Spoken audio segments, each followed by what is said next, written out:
ಅರ್ಧರಾತ್ರಿ 3 ಗಂಟೆ. ಕಿವಿಯಲ್ಲಿ ಒಬ್ಬ ಹೆಣ್ಣು ಮಕ್ಕಳ ನಗು. ಮೃದುವಾದ, ಆದರೆ ಹೃದಯಕ್ಕೆ ತಿವಿಯುವ ನಗು. ಕನ್ನಡಿಯಲ್ಲಿ ನೋಡಿದಾಗ ಅವನ ಹಿಂದೆ ಬಿಳಿ ಸೀರೆಯಲ್ಲಿದ್ದ ಹುಡುಗಿ. ಕಣ್ಣುಗಳು ಕೆಂಪಾಗಿದ್ದವು. ಕುತ್ತಿಗೆಯಲ್ಲಿ ನೇಣಿನ ಗುರು. ಅವನು ತಿರುಗುವಷ್ಟರಲ್ಲಿ ಅವಳು ಆಗಿದ್ದಳು. ಮುಂದಿನ ದಿನದಿಂದ ಅವನಿಗೆ ವಿಚಿತ್ರ ಘಟನೆಗಳು. ಬಾಗಿಲುಗಳು ತಾನೇ ಮುಚ್ಚಿಕೊಳ್ಳುವುದು. ಗೋಡೆಯ ಮೇಲೆ ಕಾಣಿಸುವ ನೇಣಿನ ನೆರಳು.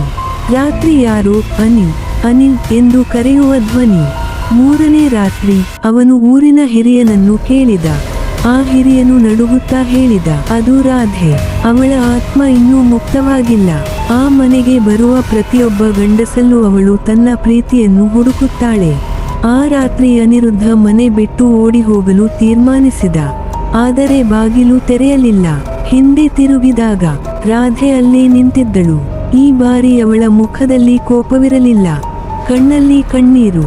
ನನ್ನನ್ನು ಒಬ್ಬಂಟಿ ಮಾಡಬೇಡ ಎಂದು ಅವಳು ಹೇಳಿದಳು. ಅನಿಲನು ಕನ್ನಡಿಯ ಮುಂದೆ ನೇಣು ಹಾಕಿಕೊಂಡ ಸ್ಥಿತಿಯಲ್ಲಿ ಕಾಣುತ್ತಿದ್ದ. ಕನ್ನಡಿಯಲ್ಲಿ ಮಾತ್ರ ಒಂದೇ ವಾಕ್ಯ ಬರೆಯಲಾಗಿತ್ತು, ಇನ್ನು ನಾನು ಒಬ್ಬಳಲ್ಲ.